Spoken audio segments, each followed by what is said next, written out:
Hi guys and welcome back to the channel Deepak Yadav Education. Welcome to the Daily Hindu News and Editorial Analysis of 9th of March 2026. तो guys आज है तारीख 9 मार्च 2026 और है Monday. देखेंगे आज के द हिंदू कंप्लीट न्यूज़पेपर को एनालाइज करेंगे। बट लेक्चर में आगे बढ़ने से पहले अगर आपको इस लेक्चर का पीडीएफ चाहिए तो क्या करना है, सबसे पहले डाउनलोड करना है टेलीग्राम, देन उसके बाद जाके सर्च बॉक्स में टाइप करना दीपक यादव एजुकेशन यूपीएससी। आपको ये वाला टेलीग्राम चैनल मिल जाएगा। एग्जैक्टली यहाँ पर आपको इस तरीके से दिखेगा और इस वाले चैनल पर आपको सभी लेक्चर के डॉक्यूमेंट्स मिल जाएंगे। आपको ऊपर दिख रहा होगा कि करंट समय पर जब ये वीडियो रिकॉर्ड कर रहा हूँ तो 76,000 से ज़्यादा लोग आज के समय पर अपने इस चैनल के अंदर में जुड़ चुके हैं। तो मेक श्योर करें आप भी ज़रूर से जाकर इस टेलीग्राम चैनल को ज्वाइन कर लें सभी लेक्चर अपडेट्स के लिए। तो दोस्तों चलिए शुरुआत करते हैं आज के हमारे इस इंपॉर्टेंट से डिस्कशन को, क्योंकि आज का सेशन थोड़ा सा अलग अंदाज में है। बहुत सारी चीज़ें हैं जिसको कवर करना है और आज मैंने जैसे आप लोगों को कल बताया था कि मॉर्निंग वाला वीडियो जो है पब्लिश नहीं हो पाया था सैटरडे में, है ना। तो आज भी कुछ इसी प्रकार की समस्या हो रही थी, तो मैंने इसी सेशन के अंदर में अपने मॉर्निंग वाले सेशन के आर्टिकल्स इसमें मिला दिए हैं। तो मॉर्निंग वाला सेशन भी इसमें कंपाइल किया गया है, यानी कि आज आपके टॉपिक्स ज़्यादा कवर होने वाले हैं। तो ध्यान से सेशन को सुनना, क्योंकि पूरा का पूरा सेशन बहुत इंपॉर्टेंट होगा। द हिंदू अखबार भी कवर होगा, इंडियन एक्सप्रेस भी कवर होगा और बाकी सारे इंपॉर्टेंट सोर्सेज भी एक ही जगह पर मिलने वाले हैं। तो वैसे अगर हम प्रीलिम्स बूस्टर के पर्सपेक्टिव से देखें, यानी कि आज की प्रीलिम्स के लिए कौन कौन सी जो खबरें हैं जो बहुत इंपॉर्टेंट है, तो सबसे पहली खबर आपको मिलेगी गोलिस्तान पैलेस के बारे में। ये प्लेसेस इन न्यूज़ के पर्सपेक्टिव से इंपॉर्टेंट है। जीएस पेपर नंबर 2 में आप इसको लिंक करेंगे। देन उसके बाद सेकेंड आर्टिकल एनवायरमेंट का है। GS paper number 3 dark oxygen क्या है। रिसेंटली एक बहुत बड़े डार्क ऑक्सीजन की डिस्कवरी की गई है जिस वजह से वो चर्चाओं में है। Then GS paper number 2 governance के पर्सपेक्टिव से एक relevant topic broadcast audience research council क्या होती है, ये जानना जरूरी है। इवन यहाँ पे हम समझेंगे टेलीविजन रेटिंग पॉइंट यानी टीआरपी क्या है एग्जैक्टली। उसके बाद GS paper number 3 defence and security के लिए एक पर्टिकुलर मिसाइल चर्चाओं में है जिसको रिसेंटली यूएसए ने टेस्ट किया है। मिसाइल का नाम है precision strike missile. Then GS paper number 2 IR का एक और बहुत इंपॉर्टेंट टॉपिक आपने देखा होगा, बहुत सारे आर्टिकल्स रिसेंटली इसको लेकर कवर करे गए हैं रिगार्डिंग रेजिना डायलॉग 2026। समझेंगे रेजिना डायलॉग 2026 क्या है और भारत के लिए इसका क्या महत्व है। फिर द हिंदू की बहुत सारी इंपॉर्टेंट खबरें हम लोग कवर करने वाले हैं। जैसे दोस्तों अगर आप आई होप आप लोगों ने न्यूज़पेपर देख लिया होगा, नहीं देखा है तो आप लोग देख पाओगे। सबसे पहली खबर जो हमारे लिए बहुत ही ज़्यादा काम की है वो एग्जैक्टली आपको यहाँ पर नजर आएगी, ये वाली। रेलवे ने लॉन्च किया है एक particular application for women staff to report harassment. ठीक है, तो इसमें एप्लीकेशन का जो एग्जैक्टली नाम रखा गया है वो है शाइन एप्लीकेशन, जो स्पेशल तौर पे सेक्सुअल हैरासमेंट के केसेस को रिड्यूस करने में हेल्प करेगा। और इसी एप्लीकेशन को विशाखा गाइडलाइंस के साथ में जोड़ा गया है। तो हम विशाखा गाइडलाइन समझेंगे, यानी 1997 का सुप्रीम कोर्ट का एक बहुत ही ज़्यादा इंपॉर्टेंट एक्ट या जजमेंट। फिर उसके बाद में वीबीजी राम जी के बारे में डिस्कशन हो रहा है। आपको पता है पिछले साल ही एमजी नरेगा बिल को रिप्लेस करके विकसित भारत गारंटी फॉर रोजगार एंड आजीविका मिशन ग्रामीण, ऐसा यहां पर एक नया एक्ट आता है वीबीजी राम जी, मतलब एमजी नरेगा को रिप्लेस किया है। दोनों के बीच का फर्क पहले तो हमने पढ़ रखा है, थोड़ा सा जानेंगे और अभी तक का क्या अपडेट है, क्योंकि अभी कोशिश की जा रही है जल्द से जल्द इस एक्ट को इंप्लीमेंट किया जाए। तो अभी कुछ पैरामीटर्स बाकी हैं जो लागू करने के लिए, तो सेंट्रल गवर्नमेंट उन पैरामीटर्स को फिक्स करते ही वीबीजी राम जी एक्ट को लागू कर देगी एमजी नरेगा को रिप्लेस करके। एक बहुत ही ज्यादा इंपॉर्टेंट आर्टिकल, एक बेसिक तौर पे आज का न्यूज़पेपर का एडिटोरियल आपको मिल जाएगा जो बहुत ही ज्यादा इंपॉर्टेंट है। इंडिया कनाडा के रिलेशंस के बारे में डिस्कशन हो रहा है। वैसे तो हमने बहुत कुछ पढ़ रखा है इंडिया कनाडा के बारे में, बट यहां पर इंडिया कनाडा की जो यूरेनियम डील रिसेंटली कंडक्ट की गई है दोस्तों, उसको विस्तार से समझाया गया है कि यूरेनियम का भारत के लिए इंपॉर्टेंस, ये $2.5 बिलियन से ज़्यादा की जो ये डील हुई है इसका भारत पे क्या इम्पैक्ट पड़ने वाला है। ठीक है, तो ये सब कुछ रहने वाला है जिसको हम लोग आज के पर्टिकुलर सेशन में कवर करेंगे। लेकिन आगे बढ़ने से पहले जितने भी लोग फर्स्ट टाइम चैनल पर जुड़े हैं मेक श्योर करें चैनल को सब्सक्राइब कर लें, साथ ही साथ में बेल आइकन को प्रेस कर लें ताकि डेली बेसिस पे ये न्यूज़पेपर एनालिसिस का वीडियो का नोटिफिकेशन आप तक तुरंत पहुंच सके। चलिए फिर शुरुआत करते हैं दोस्तों फर्स्ट आर्टिकल के साथ में। तो फर्स्ट आर्टिकल बेसिक तौर पे हमारे लिए एक बहुत ही इंपॉर्टेंट खबर, और वो खबर क्या है, इंडिया T20 वर्ल्ड कप को जीत चुका है। कल हमने टेलीग्राम पे इसके बारे में ऑलरेडी शेयर कर दिया था। एक बहुत बड़ा स्कोर इंडिया ने यहाँ पर बनाया था जिसको न्यूजीलैंड चेज नहीं कर पाया। तो इंडिया न्यूजीलैंड के बीच में ये T20 वर्ल्ड कप फाइनल होता है, ध्यान में रखिएगा। तो अभी एक्चुअल तौर पे जो डेटा है वो ये कहता है, ये जो T20 वर्ल्ड कप है इसमें इंडिया पहला कंट्री बन चुका है जिसने 3 वर्ल्ड कप जीत लिए हैं या जिसके पास में 3 T20 वर्ल्ड कप है। एक वर्ल्ड कप 2007 में भारत ने जीता था, ठीक है, तभी शुरुआत हुई थी इसकी। देन उसके बाद में आप देख पाओगे 2024 वाला वर्ल्ड कप, यानी कि ये जो T20 वर्ल्ड कप है हर 2 साल में होता है। हर 2-2 साल में यहाँ पर ये मैचेस होते हैं, वर्ल्ड कप कंडक्ट किया जाता है, ठीक है। ये 50 ओवर्स वाला नहीं है, T20 वर्ल्ड कप है, ध्यान में रखिएगा। तो 2007 में इंडिया जीतता है, देन 2024 में इंडिया जीतता है, एंड देन 2026 यानी कल वाला अपडेट, कल फिर से यहाँ पर हमारा भारत जीतता हुआ नजर आता है इस पर्टिकुलर मैच के अंदर में। तो इंडिया, मैंने बताया, T20 वर्ल्ड कप में पहला कंट्री जिसके पास में ये 3 वर्ल्ड कप्स आपको देखने को मिल जाएंगे। अगर हम पड़ोसी देश की बात करेंगे तो पाकिस्तान के पास में अभी के समय पर एक ही वर्ल्ड कप है T20 का, तो वो भी 2009 में मिला था। उसके बाद पड़ोसी देश की जब बात हो ही रही है तो यहाँ पर श्रीलंका को देखोगे, 2014 में यहाँ पर ये वर्ल्ड कप को जीत चुके हैं। उसके अलावा वेस्ट इंडीज़ यहाँ पर ऐसा कंट्री है इंडिया के बाद में जिसके पास में 2 वर्ल्ड कप्स आपको यहाँ पर देखने को मिल जाएंगे। इवन इंग्लैंड के पास में भी 2 वर्ल्ड कप्स आज के समय पर देखने को मिल जाते हैं। हम T20 वर्ल्ड कप की बात कर रहे हैं, ठीक है। तो स्पोर्ट्स के पर्सपेक्टिव से स्पेशली वनडे एग्जामिनेशन के लिए थोड़ा सा याद रखा जा सकता है, क्योंकि यहाँ से भी कुछ इंपॉर्टेंट क्वेश्चंस हमारे जो हैं वो बन सकते हैं। चलिए आगे आते हैं उसके बाद में। देन उसके बाद हमारे पास में और भी इंपॉर्टेंट खबरें मिल जाएंगी। कौन कौन सी? सबसे पहले आप लोग यहाँ पर देख पाओगे दोस्तों, बात हो रही है एक आर्टिकल जिसमें हम लोगों ने डिस्कशन किया। ये टॉपिक आपका जीएस पेपर नंबर 2 गवर्नेंस के पॉइंट ऑफ व्यू से भी बहुत ही ज़्यादा इंपॉर्टेंट है। तो रेलवे ने यहाँ पर लॉन्च किया है एक particular application for women staff to report harassment के जो केसेस देश में बढ़ते हुए नजर आए, एक रिपोर्ट के अनुसार, आगे मैं आपको बताऊंगा। तो उन हैरेसमेंट के केसेस को रिड्यूस करने के लिए, कम करने के लिए रेलवे ने ये पर्टिकुलर एप्लीकेशन लॉन्च किया है। और ये एक कस्टमाइज्ड एप्लीकेशन है फॉर द वुमेन एम्प्लॉयज़, जो भी यहाँ पर महिला कर्मचारी वर्क कर रही हैं। तो वो अगर उनके खिलाफ, मतलब उनके अगेंस्ट में कोई सेक्सुअल हैरेसमेंट होता है, वर्क प्लेस के ऊपर भी अगर कोई सेक्सुअल हैरेसमेंट होता है जहाँ पर वो काम कर रही हैं, तो वो उसके अगेंस्ट में कंप्लेंट्स को लॉन्च करवा सकती हैं इसी पर्टिकुलर एप्लीकेशन का इस्तेमाल करके। तो ये जो एप्लीकेशन है इसका वो नाम दिया गया है शाइन की फुल फॉर्म है sexual harassment incident notification for empowerment, है ना। और इस एप्लीकेशन को ऑपरेशनलाइज किया गया कल। और कल क्या था दोस्तों? इंटरनेशनल वुमेन्स डे, जिस वजह से यहाँ पर इसी दिन को पर्टिकुलरली चूज किया गया। और अब यहाँ पर क्या होगा कि इस पर्टिकुलर एप्लीकेशन के ऊपर में बहुत सारी, कह सकते हैं कि जो कंप्लेंट्स वगैरह है वो लॉन्च करवाई जा सकती है ना। उसके अलावा जो ह्यूमन रिसोर्स मैनेजमेंट सिस्टम है उसके थ्रू कंप्लेंट्स लॉन्च करवाई जा सकती हैं। तो वुमेन को एक प्रोटेक्शन देने की बात की जा रही है। उसके अलावा दोस्तों एक और चीज़ देख पाओगे, शाइन एप्लीकेशन को अभी विशाखा गाइडलाइंस के साथ में जोड़कर देखा जा रहा है। विशाखा गाइडलाइंस जो 1997 के सुप्रीम कोर्ट के जजमेंट के बाद में यहाँ पर लागू करी गई थी, एक नए पर्टिकुलर एक्ट के माध्यम से, यानी पोश एक्ट के माध्यम से विशाखा गाइडलाइंस को बाद में लागू किया गया था, है ना। तो इस गाइडलाइंस के थ्रू बताया गया था कि भाई जो भी ऑर्गेनाइजेशंस हैं उन्हें इंटरनल कंप्लेंट कमेटी बनानी होगी। जो कमेटी होगी वो कमेटी यहाँ पर महिलाओं के साथ में अगर कोई भी सेक्सुअल हरासमेंट हो रहा है उनके वर्क प्लेस के ऊपर में, जहाँ पे वो वर्क कर रही हैं, तो वो सारा का सारा जो इन्वेस्टिगेशन है वो पहले तो कंप्लेंट्स कमेटी करेगी, देखेगी भाई एग्जैक्टली क्या केस है। तो ये प्रोटेक्शन देने के लिए सारा काम किया गया। एग्जामिनेशन में आप लोगों से पूछा जा सकता है कि विशाखा गाइडलाइंस किस चीज़ से एसोसिएटेड है, या ये जो शाइन है ये किस चीज़ से एसोसिएटेड है। तो ये बातें आपने यहाँ पर याद रखनी है, ठीक है। तो एग्जैक्टली यहाँ पर न्यूज़ क्या है दोस्तों, ये आपको खबर देखने को मिल जाएगी जो जस्ट अभी हम लोगों ने डिस्कस किया कि इंडियन रेलवेज ने एक नया मोबाइल एप्लीकेशन लॉन्च किया है। नाम है sexual harassment incident notification for empowerment. ये ऐप वुमेन एम्प्लॉयज़ को पावर देगा, उनको अलाउ करेगा कि उनके साथ में कोई भी सेक्सुअल हरासमेंट हो रहा है एट द वर्क प्लेस जहाँ पर वो वर्क कर रही हैं, तो वो सब उन सब मैटर्स को वो रिपोर्ट कर सकती हैं।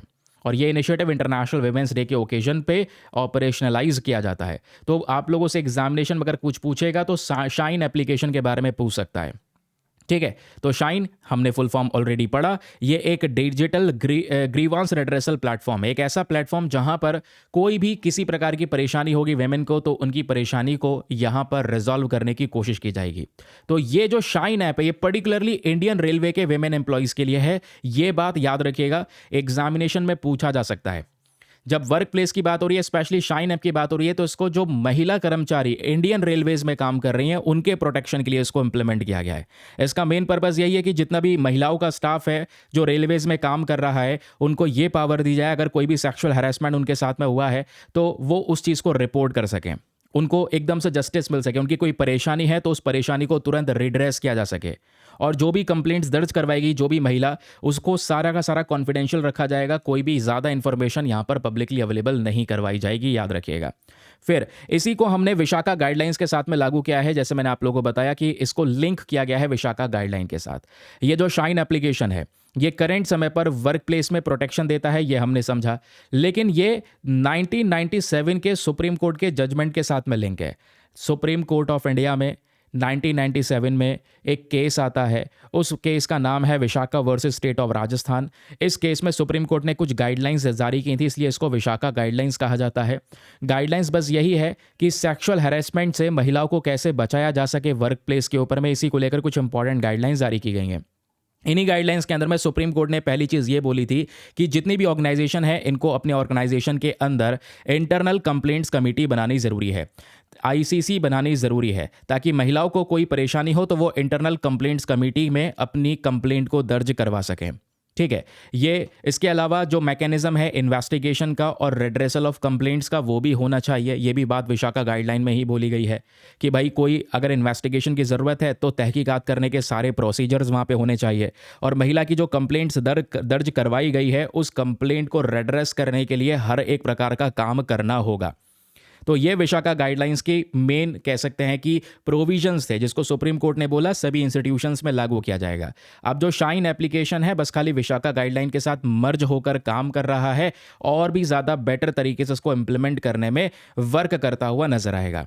ठीक है, अच्छा एक बात और याद रखेंगे दोस्तों, ये जो विशाखा गाइडलाइन है, इन्हीं गाइडलाइंस के आधार पे साल 2013 में एक एक्ट लागू किया गया था जिसका नाम है पोश एक्ट, यानी prevention of sexual harassment act या sexual harassment of women at work place prevention prohibition and redressal act. थोड़ा सा इसको भी याद रखिएगा, एग्जामिनेशन में प्रश्न इसके बारे में बन सकता है, ये काम की चीज़ है। तो क्वेश्चन ये है कि विशाखा गाइडलाइन तो चलो पहले लागू हो चुकी है, तो क्या उसका कोई इम्पैक्ट पड़ा है? बिल्कुल पड़ा है, क्योंकि अब यहाँ पर पता चलता है नंबर ऑफ कंप्लेंट्स जो हैं वो ज़्यादा बढ़ती चली जा रही हैं, बहुत सारी कंप्लेंट्स फाइल हो रही हैं, जिसका मतलब हाँ सेक्सुअल हैरेसमेंट के केसेस आ रहे हैं। उसके अलावा गाइडलाइंस आने के बाद में कॉन्विक्शन रेट बढ़ा है, ज़्यादा लोग मुजरिम साबित हो रहे हैं, है ना। उसके अलावा कोई विक्टिम है, कोई पीड़ित है जिसके साथ में सेक्सुअल हैरेसमेंट हुआ है, उसको मुआवजा दिया जा रहा है, कंपनसेशन के केसेस इंक्रीज हुए हैं। उसके अलावा इंटरनेशनल कंप्लेंट कमेटी के नंबर इंक्रीज होते हुए नजर आए। दैट मीन्स यहाँ पर ये केसेस एग्जिस्ट कर रहे थे, लेकिन अब उन केसेस को रिजॉल्व करने के ऊपर में हम लगातार धीरे धीरे करके काम कर रहे हैं।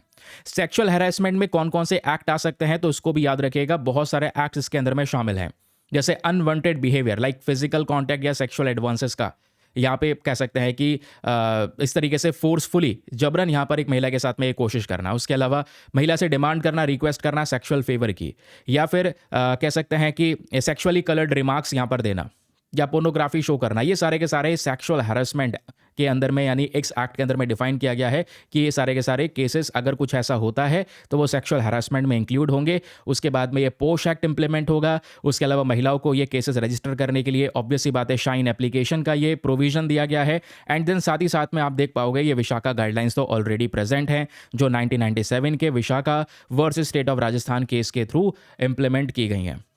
अब सवाल यह है कि जो भी कदम उठाया गया है इसका इंपॉर्टेंस क्या है। इंपॉर्टेंस क्या है कि इससे यहाँ पर जो वर्क प्लेस है स्पेशली महिलाओं के लिए वो ज़्यादा सेफर होता नजर आएगा, जो कंप्लेंट्स हैं वो इंप्रूव होती हुई नजर आएंगी, यानी कंप्लेंट्स रिपोर्टिंग सिस्टम मजबूत हो रहा है, ज़्यादा केसेस ज़्यादा कंप्लेंट्स यहाँ पर रजिस्टर होंगी, इंस्टीट्यूशन अकाउंटेबिलिटी बढ़ेगी, इंस्टीट्यूशन जवाबदेही बनेगा। उसके अलावा जेंडर सेंसिटिव गवर्नेंस यहाँ पर प्रमोट होता हुआ नजर आएगा।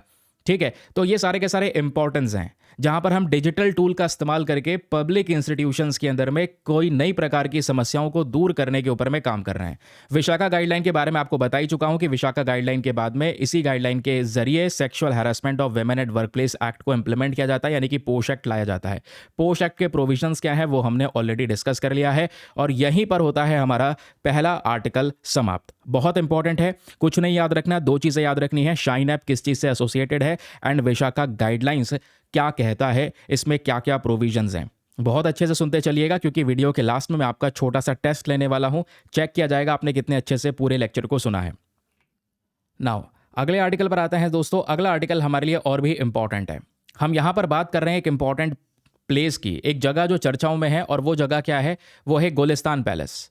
अब ये जो गोलिस्तान पैलेस है दोस्तों, ये एग्जैक्टली ईरान में लोकेटेड है।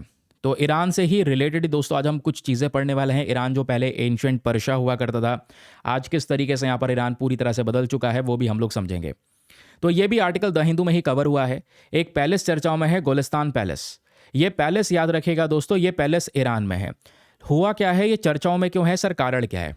कारण यहाँ पर यह है कि रिसेंटली ईरान में एयर स्ट्राइक की हैं अमेरिका ने और इजराइल ने। इन एयर स्ट्राइक के दौरान दोस्तों इस गोलिस्तान पैलेस के ऊपर में भी हमला हुआ है और इस गोलिस्तान पैलेस में बहुत सारी चीज़ें डैमेज हुई हैं। बिफोर और आफ्टर की फोटोग्राफ्स प्रोवाइड करवाई जा रही हैं। ये देखो, ये ऊपर वाला फोटो देख रहे हो, ये बिफोर वाला फोटो है पहले का गोलिस्तान पैलेस का। उसके नीचे आप देख पाओगे ये जो गोलिस्तान पैलेस है ये एयर स्ट्राइक के बाद का फोटो है। बहुत सारी चीज़ें यहाँ पर डैमेज हुई हैं। प्रॉब्लम यह है कि डैमेज नहीं होना चाहिए था, क्योंकि गोलिस्तान पैलेस दोस्तों वर्ल्ड हेरिटेज साइट में आने वाला एक पर्टिकुलर मॉन्यूमेंट है। और साथ ही साथ इसमें सबसे ज़रूरी चीज़ यह है कि 11 से लेकर 17th सेंचुरी, ध्यान में रखना है, 11 से लेकर 17th सेंचुरी की उस समय की पेंटिंग्स हो गई, कैलीग्राफीज हो गए, एंग्रेविंग्स हो गए, ये सारी चीज़ें यहाँ पर दोस्तों इस गोलिस्तान पैलेस में प्रेजेंट हैं। और ये सारी पेंटिंग्स कहाँ पे रखी गई हैं? इस पैलेस के अंदर में एक एल्बम डिपार्टमेंट बना रखा है जिसका नाम है गुलशन एल्बम। इसमें ये सारा कलेक्शन रखा गया है। यहाँ पर भी एयर स्ट्राइक होती हुई नजर आई है, तो बताया जा रहा है कि एयर स्ट्राइक यहाँ पर नहीं होनी चाहिए थी, क्योंकि इसका एक ऐतिहासिक इंपॉर्टेंस है। उसके अलावा वर्ल्ड हेरिटेज साइट के अंदर में इसको कवर किया गया है। That means it requires protection. लेकिन हुआ क्या है, यहाँ पर डिस्ट्रैक्शन मचा है। ठीक है, तो याद रखिएगा एग्जामिनेशन में प्रश्न बन सकता है। सबसे पहले पूछा जाएगा आपसे लोकेशन या इसका मतलब। तो गोलिस्तान पैलेस ये तेहरान में लोकेटेड है और तेहरान बेसिक तौर पे ईरान की आज कैपिटल है। और ये जो वर्ड है गोलिस्तान, हम बोलते हैं ना गुलदस्ता, ये गोलिस्तान वर्ड है। अब ये गोलिस्तान वर्ड बेसिक तौर पे पर्शिया से आया है और इसका मतलब होता है रोज गार्डन। ठीक है, रोज गार्डन यानी कि गुलाब का बाग, या फ्लावर गार्डन भी इसको बोलते हैं, फूलों का बाग। लेकिन अब एग्जामिनेशन के लिए याद रखिएगा कि गुलिस्तान को हम लोग रोज गार्डन पैलेस के नाम से भी जानते हैं, यानी गोलिस्तान पैलेस को रोज गार्डन पैलेस कहा जाता है। इसका इतिहास देखोगे तो इस पैलेस की जो नींव रखी गई थी, ये जो पैलेस बनाया गया था वो लगभग 16th सेंचुरी के अंदर बनाया गया था, 16वीं सदी में। शुरुआती तौर पे जो उस समय पर रूलर हुआ करते थे, क्योंकि आप देख पाओगे जब हम इतनी पुरानी सदियों की बात करते हैं तो अलग अलग डायनेस्टीज, अलग अलग एम्पायर खड़ा हुआ करते थे, उनके रूलर्स हुआ करते थे, ठीक है, जो रूल कर रहे थे, और वही रूलर्स क्या करते थे, इनको बनवाते थे। तो सफविद रूलर उस समय पर रूल कर रहे थे। उन्होंने गोलिस्तान पैलेस को एज अ सिटाडल बनवाया था। और आपने पढ़ा है सिटाडल क्या होता है, बड़ा प्लेटफॉर्म, ऊंचा प्लेटफॉर्म। एक मान लो एरिया है जिसमें एक ऊंची सी जगह, ये निचला हिस्सा है, ये ऊंचा वाला हिस्सा है। एक सिटाडल वाले मतलब एज अ सिटाडल इसको बनाया गया था, एक रेज्ड प्लेटफॉर्म के तौर पे। बाद में धीरे धीरे करके ये लार्ज रॉयल कॉम्प्लेक्स बन गया। इसमें गार्डन्स बन गए, पैलेसेस बन गए, डेकोरेटिव स्ट्रक्चर्स बनाए गए। आज बहुत ही ज़्यादा खूबसूरत है। ये फोटोज आप लोग को यहाँ पर एग्जैक्टली दिख रहे होंगे कि गोलिस्तान पैलेस कि आज के समय पर कहाँ पर किस तरीके से दिखाई पड़ता है, समझे। उसके बाद यहाँ पर बात होती है डायनेस्टी इंपॉर्टेंस के बारे में। तो ये गोलिस्तान पैलेस क्या करता है, पर्शिया के रॉयल हेरिटेज को दिखाने का काम करता है। पर्शिया का जो एक रॉयल हेरिटेज है, ईरान का जो यहाँ पर एक धरोहर रहा है, उसको शो करने की कोशिश करता है। लेकिन आपको एग्जामिनेशन के लिए याद रखना होगा कि गोलिस्तान पैलेस मेन इनिशियल तौर पे कंस्ट्रक्ट किया गया था सफविद रूलर्स के थ्रू। तो ये बहुत इंपॉर्टेंट चीज़ है। सफविद रूलर्स की जब हम लोग दोस्तों बात करते हैं तो ये सफविद रूलर या जो पूरा एम्पायर उस समय पर खड़ा हुआ था वो शाह इस्माइल ने यहाँ पर खड़ा किया था। शाह इस्माइल ने सफविद एम्पायर के मेन फाउंडर थे, इसी को फाउंड किया। उस समय पर ये 14 साल के थे और ये शासन चला दोस्तों 1501 से लेकर 1524 के बीच में। और इसी दौरान यहाँ पर ये पैलेस का जो रीजन है इसको एज अ सिटाडल बनाया गया। बाद में धीरे धीरे करके ये पैलेस का रूप लेता है। फिर उसके बाद में कह सकते हैं उस समय पर जैसे ईरान का हम बात करते हैं तो ये जो पूरा पैलेस है ये पर्शिया का रॉयल हेरिटेज को दिखाता है। और ये जो पैलेस है इसमें एक और खास बात है, ये ईरान की 2 मेजर डायनेस्टीज के साथ में एसोसिएटेड है। और वो 2 मेजर डायनेस्टीज कौन कौन सी हैं दोस्तों, एक है कजर डायनेस्टी, जो कजर डायनेस्टी ईरान में रूल करती है 1779 से। और जो ईरान की आज कैपिटल तेहरान है ना, वो कजर डायनेस्टी ने ही तेहरान कैपिटल बनाई थी। फिर पहलवी डायनेस्टी आती है। पहलवी डायनेस्टी ने बाद में इसी कॉम्प्लेक्स का इस्तेमाल किया था, यानी इसी पैलेस का लगातार इस्तेमाल होते हुए आए हैं अलग अलग डायनेस्टीज के माध्यम से। और आज भी ये पर्टिकुलर पैलेस जो है हमें देखने को मिलता है। अब जो हम डायनेस्टीज़ की बात कर ही रहे हैं तो आइए फटाफट यहाँ पर एक छोटा सा एक और जो पोर्शन है उसको समझिएगा। वो ये है, इसमें हम लोग जानेंगे ब्रीफ हिस्ट्री ऑफ ईरान, कि ईरान की जो एग्जैक्ट एक छोटी सी ब्रीफ हिस्ट्री है वो एग्जैक्टली क्या रही है। एक सेकंड रुको, यहाँ पर मैं पेन का कलर चेंज कर लेता हूँ ताकि इस पर आराम से आपको दिख सके। तो ईरान जो एक समय पर एंशिएंट पर्शिया के तौर पर जाना जाता था दोस्तों, अभी यहाँ पर क्या है वो मॉडर्न ईरान बन चुका है। एंशिएंट पर्शिया की जब हम लोग बात कर रहे हैं तो आप देखो पीछे से पीछे अगर हम जितना जाएंगे, एक हिस्ट्री को हम देखेंगे 600 बीसी यानी before common era time period की देखेंगे, तो उस समय पर जो ईरानियन पीपल हैं वो सेटल होते हैं। जो सिविलाइजेशन है, वहाँ की सभ्यता है, वो इलम सिविलाइजेशन की तरह डेवलप होती है। फिर ये टाइम पीरियड जो है 550 से लेकर 330 बीसीई के समय पर साइरस द ग्रेट ने ईरान के रीजन के आसपास, यानी ईरान वाला रीजन भी उसमें शामिल है, एक एम्पायर वहाँ पर बनाया। उस एम्पायर का नाम है अकेमेनिड एम्पायर। और ये दोस्तों एंशिएंट वर्ल्ड का एक सबसे बड़ा एम्पायर बनकर उभर कर आता है। फिर 330 बीसीई का टाइम पीरियड आया, समय बढ़ता रहा। फिर दोस्तों यहाँ पर ये जो एम्पायर्स बनते जा रहे थे उसको एक नया लीडर कॉन्क्वेयर करता था, अलग अलग रीजन नए नए लीडर कॉन्क्वेयर करते थे, और इसी तरीके से हिस्ट्री चलती रही है। ठीक है, तो 330 बीसी के समय पर अलेक्जेंडर द ग्रेट के थ्रू यहाँ पर ये पूरा रीजन कॉन्क्वेयर किया जाता है। फिर 247 बीसी से लेकर 224 सीई के समय पर पार्थियन एम्पायर यहाँ पर आया, एक पावरफुल ईरानियन एम्पायर जिसने रोमन के एम्पायर के बढ़ावे को, उसके एक्सपेंशन को रोकना शुरू कर दिया, रेसिस्ट किया। फिर 2024 से लेकर 651 सीई के समय पर देखोगे एक नया एम्पायर खड़ा होता है जिसका नाम है सैसेनियन एम्पायर। वेरी वेरी इंपॉर्टेंट, कुछ एग्जामिनेशन में इस एम्पायर के बारे में क्वेश्चन पूछा जा चुका है, क्योंकि ये दोस्तों last pre Islamic Persian empire था। प्री इस्लामिक पर्शियन एम्पायर, क्योंकि उसके बाद में आप कह सकते हैं इस्लामिक एम्पायर शुरू होते हैं। फिर उसके बाद में एक समय बाद आप देख पाओगे, मतलब अभी कुछ समय पहले इस्लामिक रेवोल्यूशन ही हो जाता है ईरान के अंदर में। तो ये last pre Islamic Persian empire पूछेगा तो वो सैसेनियन एम्पायर है। ये मजबूत गवर्नमेंट के लिए जाना जाता है, यहाँ पे कल्चर के लिए जाना जाता है, और उसके अलावा रोम के साथ में इनकी लड़ाई जो है उसके लिए जाना जाता है। फिर उसके बाद यहाँ पर शुरू होता है ईरान के अंदर में एक पर्टिकुलर इस्लामिक एरा। जब हम इस्लामिक एरा की बात करते हैं दोस्तों, तो वो टाइम पीरियड है 651 से लेकर 800 तक के समय का। 651 सीई की जब यहाँ पर बात हो रही है तो अरब मुस्लिम आर्मीज जो हुआ करती थी, इन्होंने सैसेनियन एम्पायर कौन सा था, ये आपने देखा, last pre Islamic Persian empire था। तो सैसेनियन एम्पायर को कॉन्क्वेयर कर लिया अरब मुस्लिम आर्मीज ने। इस्लाम धीरे धीरे करके पूरे ईरान में फैलना शुरू हो गया। समय के अनुसार जैसे जैसे यहाँ पर सेंचुरीज बदलती चली गई, ईरान को अलग अलग एम्पायर्स ने रूल किया। जैसे अब्बासिदीज आए, फिर उसके बाद सेल्जुक, देन मंगोल एम्पायर खड़ा हुआ। फिर जैसे आगे समय आता रहा 1501 से लेकर 1737 तक का, ये आता है दोस्तों यहाँ पर सफविद एम्पायर, जिसकी अभी हम बात कर रहे थे। सफविद एम्पायर पूरे ईरान को वापस से रीयूनिफाई करता है, और अलग अलग आप कह सकते हैं, मतलब कि जैसे शिया इस्लाम जो है ये स्टेट रिलीजन बन जाता है यहाँ पे ईरान का। तो एक ईरान को नई आइडेंटिटी मिल जाती है, मॉडर्न आइडेंटिटी। जो शिया इस्लाम है दोस्तों, ये स्टेट रिलीजन कब बनता है, सफविद एम्पायर के अंदर में, ध्यान रखिएगा। क्लियर हो गया। बाकी मॉडर्न एरा की बात करेंगे, यानी कि सन 1800 के बाद आप देख पाओगे 1800 से लेकर आज 2026 तक की प्रेजेंट सिचुएशन। तो 1796 से लेकर 1925 के बीच में ईरान में एक डायनेस्टी स्टेब्लिश होती है, खड़ी होती है, जिसका नाम है कजर डायनेस्टी, याद रखिएगा। फिर 1905 से लेकर 1911 में कुछ नया कॉन्स्टिट्यूशनल रिवॉल्यूशन हुआ, ईरान का पहला पार्लियामेंट बना, ईरान का पहला संविधान बना।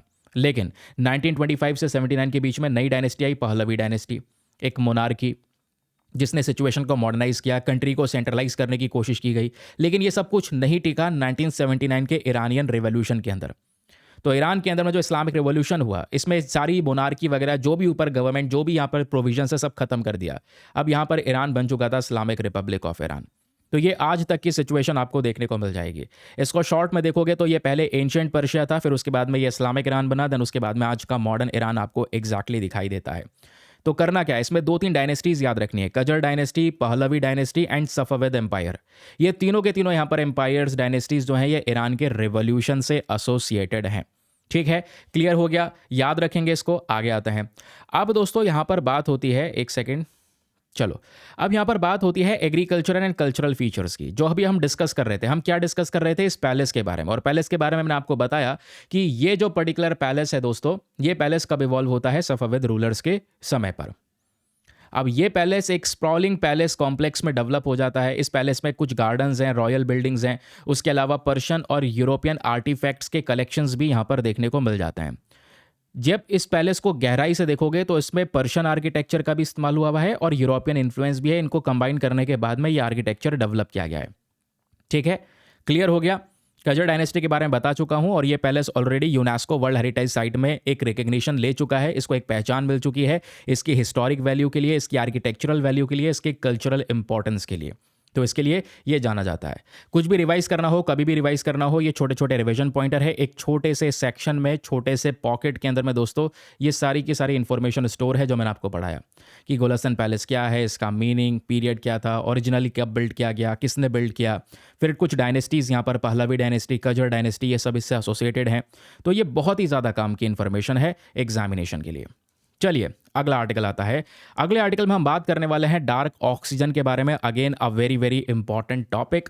यहां पर आप देख पाओगे टाइम्स ऑफ इंडिया की खबर है, ऐसे तमाम बहुत सारे न्यूज़ आर्टिकल्स इसको लेकर पब्लिश हुए हैं। तो आइए फटाफट यहां पर इसके बारे में कुछ जानते हैं, कुछ काम की इंफॉर्मेशन हमको मिलेगी। एक्चुअली में हुआ क्या है, ये जो न्यूज़ है एनवायरमेंट के लिए चर्चाओं में है। बहुत सारे एग्जामिनेशन में डार्क ऑक्सीजन के बारे में यूपीएससी ने क्वेश्चन, मतलब अलग अलग एग्जामिनेशन में क्वेश्चन पूछे जा चुके हैं। जब हम डार्क ऑक्सीजन की बात करते हैं तो डार्क ऑक्सीजन दोस्तों 4000 मीटर की गहराई में, यानी समुद्र के अंदर 4000 मीटर की गहराई, इतनी गहराई में यहां पर ये डार्क ऑक्सीजन डिस्कवर किया गया है। और कहां पर? पैसिफिक ओशन के अंदर में। और आपको पता है समुद्र में अगर हम जितनी गहराई में जाते रहेंगे उतना ही अंधेरा होता चला जाएगा। और एक बहुत ही ज़्यादा गहराई में पहुंच जाएंगे तो बहुत ही ज़्यादा घना अंधेरा हो जाएगा। रीज़न यहाँ पर यह है क्योंकि उस जगह पर सनलाइट नहीं पहुंच पा रही है। समुद्र के अंदर कहाँ सूर्य की किरणें पहुंच पा रही हैं? तो सनलाइट नहीं है तो अंधेरा भी है।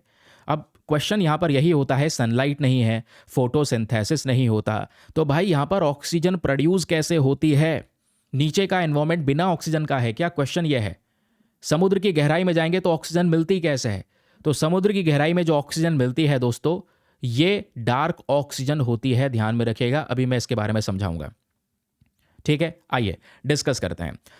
तो दोस्तों डार्क ऑक्सीजन मतलब आपसे पूछ लेगा बताओ डार्क ऑक्सीजन क्या है? तो ये वो ऑक्सीजन है जो समुद्र की गहराई में प्रोड्यूस होता है, ओशन के डीपेस्ट रीजन में प्रोड्यूस होता है, बिना सनलाइट के, बिना फोटोसिंथेसिस के। ना ही सूर्य की किरणें चाहिए, ना ही फोटोसिंथेसिस चाहिए, ये डार्क ऑक्सीजन ऐसे ही हमको मिल जाएगा। और लगभग बताया जाता है हजारों फीट, कितना, हजारों फीट ओशन के गहराई में जाओगे तब जाकर यहां पर ये डार्क ऑक्सीजन मिलता है, जहां पे सनलाइट का बिल्कुल भी जरा सा भी हिस्सा नहीं पहुंच पा रहा है, तो वो डार्क ऑक्सीजन कहलाता है। अब क्वेश्चन यहां पर यह है कि इस डार्क ऑक्सीजन के बारे में पता कब चला, इसकी जो मेजर फर्स्ट डिस्कवरी है वो कब हुई थी? फर्स्ट डिस्कवरी हुई थी दोस्तों 2013 में। ये जो रीजन आपको दिख रहा है जिसको हम बोलते हैं क्लैरियन फ्रैक्चर जोन, या फिर आप देख पाओगे इसको बोलते हैं क्लिपर्टन फ्रैक्चर जोन। तो यहां पर ये क्लैरियन फ्रैक्चर जोन और क्लिपर्टन फ्रैक्चर जोन दोनों को मिला देंगे तो उसको कहा जाता है Clarion Clipperton zone, Pacific ocean में। और ये रीजन आपसे एग्जामिनेशन पूछा जा सकता है कहाँ कहाँ पर है, तो एक तो हवाई आइलैंड है और नीचे यहाँ पर मैक्सिको है। ये मैक्सिको वाला पोर्शन, ये अमेरिका मैक्सिको का बॉर्डर हो गया। इन दोनों जोन के बीच में ही ये पर्टिकुलर जोन पड़ता है। इसी जोन में बिल्कुल गहराई में जाकर पहली बार 2013 में डार्क ऑक्सीजन को डिस्कवर किया गया था। अब उसके बारे में और रिसर्च होती रहती है तो इन्फॉर्मेशन मिलती रहती है। अब क्वेश्चन यहाँ पर यह है कि देखो, माना जाता था पहले कि ऑक्सीजन जो बनती है या ऑक्सीजन मिलती है वो केवल फोटोसिंथेसिस के जरिए मिलेगी, और फोटोसिंथेसिस के लिए सनलाइट की ज़रूरत पड़ती है। भाई जो हमारे प्लांट्स वगैरह हैं ये ऑक्सीजन बना रहे हैं, क्यों? क्योंकि प्लांट्स के अंदर में एक प्रक्रिया होती है फोटोसिंथेसिस, उसके लिए सनलाइट की ज़रूरत है। हम लोग यही तो मानते थे अभी तक। हमने कब सोचा था फोटोसिंथेसिस के बिना ऑक्सीजन होती ही नहीं है। तो समुद्र की गहराई में पता चला कि भाई वहाँ पर ऑक्सीजन प्रेजेंट है, लेकिन सनलाइट तो है नहीं, तो ऑक्सीजन कैसे बनी वहाँ पर? तो ऑक्सीजन प्रोडक्शन तो इम्पॉसिबल सा होना चाहिए। पहले अनुमान यह था कि भाई यहाँ पर ऑक्सीजन बन ही नहीं सकती, लेकिन जब रिसर्च की गई और वहाँ पे ऑक्सीजन मिली, क्योंकि वहाँ पर बिल्कुल अंधेरा है पैसिफिक ओशन की बिल्कुल गहराई में, इसलिए उसको डार्क ऑक्सीजन का नाम दिया गया है। तो वहाँ पे जो ऑक्सीजन मिली इसी को यहाँ पर डार्क ऑक्सीजन कहा गया। लेकिन सवाल आपके दिमाग में अभी भी ये होगा कि ऑक्सीजन वहाँ पर आई कैसे सर, ये बताओ, क्योंकि सनलाइट जब नहीं है तो ऑक्सीजन आई कैसे? सनलाइट नहीं है, ना ही फोटोसिंथेसिस हो रहा है, तो मिली कैसे ऑक्सीजन? समुद्र की गहराई में दोस्तों एक इंपॉर्टेंट रॉक मिलती है जिसको बोलते हैं पॉलीमेटेलिक नड्यूल्स। ध्यान में रखिएगा, आपने पढ़ा होगा पॉलीमेटेलिक नड्यूल्स के बारे में। ऐसे होते हैं, ये ब्लैक कलर की छोटी छोटी रॉक्स होती हैं, पॉलीमेटेलिक नड्यूल्स। ये फोटो भी आपको यहां पर दिख रहा होगा पॉलीमेटेलिक नड्यूल्स को, एग्जैक्टली ये वाला फोटो मैं आपको कह रहा हूं। तो ऑक्सीजन यहां पर आप देखोगे एग्जैक्टली यहां पर क्या बात हो रही है कि ऑक्सीजन पॉलीमेटेलिक नड्यूल्स के थ्रू प्रोड्यूस होती है। ये पॉलीमेटेलिक नड्यूल्स हमारे समुद्र के सरफेस में, फ्लोर में प्रेजेंट होता है, और ये नड्यूल्स बिल्कुल कोयले की तरह दिखाई देता है, कोयले के लम्ब्स की तरह। पॉलीमेटेलिक नड्यूल्स के कंपोजिशन को जब हम डिस्कस करेंगे तो दोस्तों इन मॉड्यूल्स के अंदर में सबसे पहले मतलब आप देखोगे मैंगनीज प्रेजेंट है।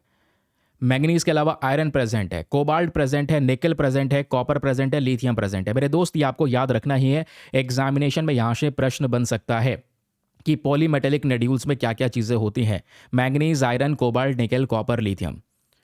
अब क्वेश्चन यहाँ पर यह है कि ऑक्सीजन कैसे प्रोड्यूस हुई। ये तो हमने समझ लिया कि पॉलीमेटेलिक नड्यूल सोर्स है समुद्र की गहराई में ऑक्सीजन का, लेकिन ऑक्सीजन बनती कैसे ये बताओ।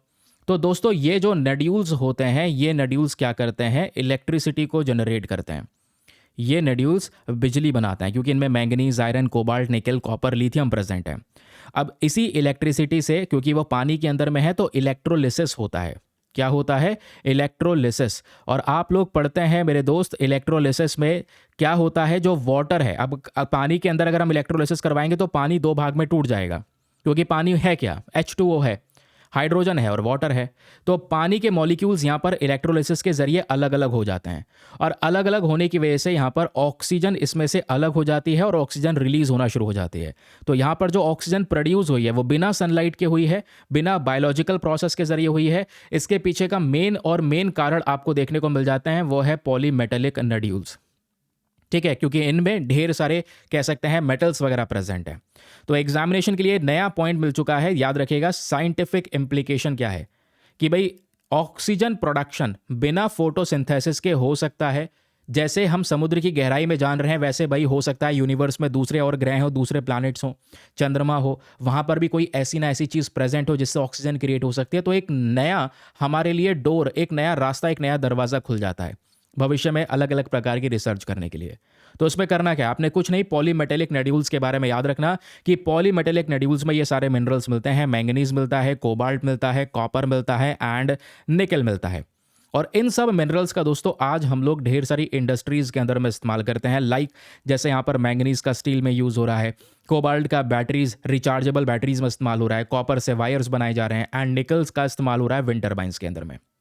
ठीक है, तो ये पॉलीमेटेलिक नड्यूल्स के कुछ इंपॉर्टेंट फीचर्स हो गए। इसमें और क्या मिलता है, मैंगनीज, कोबाल्ट, निकल, कॉपर के अलावा कुछ रेयर अर्थ एलिमेंट्स में मिलते हैं। यत्रियम वगैरह भी यहाँ पर मिलता है। इसका परसेंटेज भले ही कम होता है, लेकिन ये थोड़ी बहुत चीज़ें मात्रा में पाई जाती हैं। एग्जामिनेशन में प्रश्न पूछा जा सकता है। अब जो भी बातें मैंने आपको बताई है, आप उसको रिवाइज कर सकते हैं थ्रू दीज रिवीजन पॉइंटर्स। यहां पर मेंशन किया गया है डार्क ऑक्सीजन के बारे में, ये क्या है, कब डिस्कवर किया गया था, लोकेशन क्या था, ट्रेडिशनल व्यू क्या है। अब यहां पर हम कह रहे हैं कि समुद्र की गहराई में भी ऑक्सीजन प्रोड्यूस हो सकती है पॉलीमेटेलिक नड्यूल्स का इस्तेमाल करके। नड्यूल्स कोल की तरह दिखाई देते हैं। इनमें की मेटल्स की बात करेंगे तो मैंगनीज, आयरन, कोबाल्ट, निकल, कॉपर का इस्तेमाल होता है ना। तो अब यहां पर याद रखेगा, oxygen can be produced without any biological process. तो ये स्टेटमेंट यहां पर सही हो जाएगा एग्जामिनेशन के लिए। चलिए अगले आर्टिकल पर आते हैं and the next article again is very very important, क्योंकि बहुत कुछ है भाई इसमें डिस्कस करने के लिए। हम पहले तो एक बॉडी के बारे में बात करेंगे which is a BARC, broadcast audience research council, and then we will talk about TRP यानी टेलीविजन रेटिंग पॉइंट। ये TRP होती क्या है, और जैसे आपने बहुत बार सुना होगा ना कि भाई इस चैनल की TRP बहुत ज़्यादा है, या इस सीरियल की TRP बहुत ज़्यादा है, या इस प्रोग्राम की TRP बहुत ज़्यादा है। तो व्हाट एग्जैक्टली इज TRP, ये आपको जानने को मिलेगा आज के इस आर्टिकल में। लेकिन क्वेश्चन यह है, हम इसको क्यों डिस्कस कर रहे हैं, क्योंकि रिसेंटली दोस्तों द हिंदू में ही खबर पब्लिश होती है। I&B मिनिस्ट्री, दोस्तों I&B मिनिस्ट्री ने खुद ऑर्डर दिया कि भारत के न्यूज़ चैनल्स की जो TRP रिपोर्टिंग है इसको रोक दिया जाए। 4 सप्ताह के लिए इसकी TRP रिपोर्टिंग को रोक दिया गया है। यानी कि आने वाले 4 सप्ताह के लिए न्यूज़ चैनल्स की जो TRP का डेटा है वो नहीं काउंट होगा। और TRP का डेटा काउंट नहीं होगा तो भाई कोई एडवर्टाइजर जो एडवर्टीजमेंट करवाते हैं इन न्यूज़ चैनल से, वो एडवर्टाइजर इनके पास में नहीं जाएगा, क्योंकि डेटा नहीं होगा TRP का।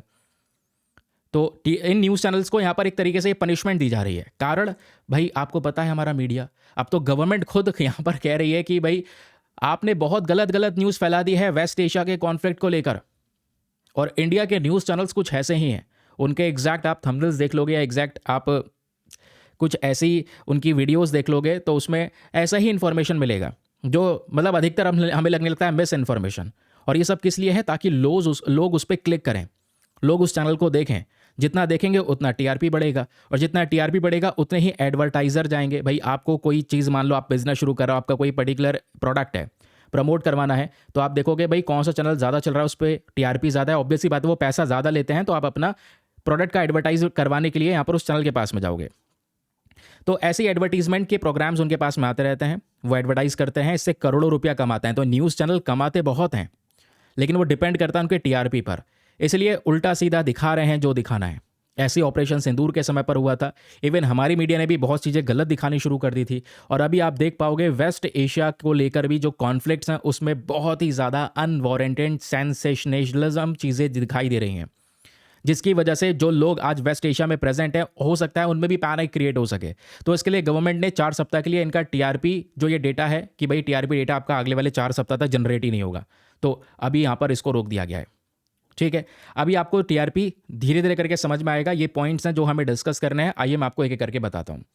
पहले तो दोस्तों आपने समझना होगा ये BARC क्या है, क्योंकि BARC ही के अंडर में ही ये पूरा का पूरा टीआरपी का सेक्शन आता है। तो टीआरपी को रेगुलेट करने का काम BARC का है, ब्रॉडकास्ट ऑडियंस रिसर्च काउंसिल। एक जॉइंट इंडस्ट्री बॉडी है। इसमें हमारे जितने भी न्यूज़ ब्रॉडकास्टर्स हैं वो सारे एडवर्टाइजर्स भी होते हैं और एडवर्टाइजमेंट एजेंसीज भी होती हैं, सब मिलकर यहाँ पर एक ग्रुप बनाते हैं। तो ब्रॉडकास्ट ऑडियंस रिसर्च काउंसिल का मेन पर्पस क्या है? जो टीवी की ऑडियंस होती है दोस्तों भारत के अंदर में, उसका मेजरमेंट करना कि भारत के अंदर में कौन कौन सी टीवी की ऑडियंस कौन कौन से प्रोग्राम्स को देखना पसंद कर रही है ना। तो उस चीज़ को मैनेज करने का काम करता है BARC। अब BARC का जो मेन हेडक्वार्टर है एस्टेब्लिश किया गया था 2010 में, वैसे हेडक्वार्टर इसका मुंबई में है। ये इकलौती बॉडी है जिसका मेन पर्पस है भारत के अंदर में टेलीविजन ऑडियंस डेटा को पब्लिश करना। तो एग्जामिनेशन में प्रश्न बन सकता है कि बताओ टीआरपी जो होता है टेलीविजन रेटिंग पॉइंट, इसको कौन पब्लिश करता है? तो पब्लिश करने वाली बॉडी है broadcast audience research council BARC। ये प्रीलिम्स के लिए फैक्ट है। तो आइए टीआरपी क्या होता है अब ये जान लेते हैं। टेलीविजन रेटिंग पॉइंट एक जरिया है, एक मैट्रिक है जिससे हम लोग एक किसी भी टीवी प्रोग्राम की या टीवी चैनल की पॉपुलैरिटी का पता लगाते हैं। आज पता है देखो, सीरियल की वजह से घरों घरों में स्टार प्लस देखा जाता है या कलर्स चैनल देखा जाता है। तो ज़्यादा देखने की वजह से इनकी टीआरपी बहुत ही ज़्यादा है, अलग अलग प्रोग्राम्स की टीआरपी। अब इन चैनल पर भी कोई प्रोग्राम ज़्यादा देखा जा रहा है, कोई प्रोग्राम कम देखा जा रहा है ना। तो जितनी ज़्यादा व्यूअरशिप होगी, जितना ज़्यादा देखेंगे, उतना ही ज़्यादा टेलीविजन रेटिंग पॉइंट जनरेट होगा, टीआरपी जनरेट होगा। और ये टीआरपी बेसिक तौर पे वीकली बेसिस पे रिलीज़ होता है, यानी सप्ताह बेसिस पे टीआरपी डेटा रिलीज़ किया जाता है, जिसके आधार पे जो एडवर्टाइज़र हैं वो अपने लिए कुछ चैनल चुनते हैं कि भाई हमारा प्रोडक्ट कहाँ पे प्रमोट करना सही रहेगा। तो टीआरपी आप समझ गए क्या होता है, इसका इंपॉर्टेंस क्या है? इंपॉर्टेंस यह है कि एडवर्टाइजर, मान लो यहाँ पर मुझे कोई चीज़ प्रमोट करवानी हो तो मैं ये चेक करूंगा कि भाई कौन कौन से चैनल है जहाँ पर मैं अपना ये प्रोडक्ट प्रमोट करवा सकता हूँ। तो उसके लिए इनकी टीआरपी की लिस्ट खोलूंगा। अब ऑब्वियस सी बात है, इसमें एक चीज़ ये भी आती है, जो भी चैनल्स जिनकी टीआरपी बहुत ही ज़्यादा है वो पैसा ज़्यादा लेते हैं। पता है 1 सेकंड का एडवर्टाइज करने के लिए आज मार्केट में रेट, मैं लिस्ट के हिसाब से बता रहा हूँ, 1 सेकंड का आपने एडवर्टीजमेंट करना है, यानी एकदम चेहरा दिखेगा एकदम गायब, तो उसका जो रुपया जाता है वो 2000 से लेकर 6000 रुपया तक जाता है। ये 1 सेकंड का वीडियो, 10 सेकंड का वीडियो तो आप समझ जाओ, 1 मिनट का वीडियो, जितना ज़्यादा लंबा यहाँ पर आप कह सकते हैं एडवर्टाइजमेंट, उतना ज़्यादा इसमें पैसा खर्च होता है। अब ये 1 सेकंड का, मान लो आपने एक कह सकते हैं कि वीडियो, मतलब 1 सेकंड का कोई वीडियो है, 1 सेकंड का वीडियो, अब 1 सेकंड का क्या ही वीडियो होगा, वो तो झट से निकल जाएगा, है ना। तो ये इसके लिए जो न्यूज़ चैनल्स हैं, अगर बेकार से बेकार चैनल है जिसकी टीआरपी कम से कम है वो 2000 रुपये लेगा, और जिसकी बहुत ज़्यादा हाई टीआरपी है वो 6000 या इससे भी ज़्यादा ले सकता है। ठीक है, जिसकी टीआरपी बहुत ज़्यादा है 1 सेकंड के वीडियो के लिए।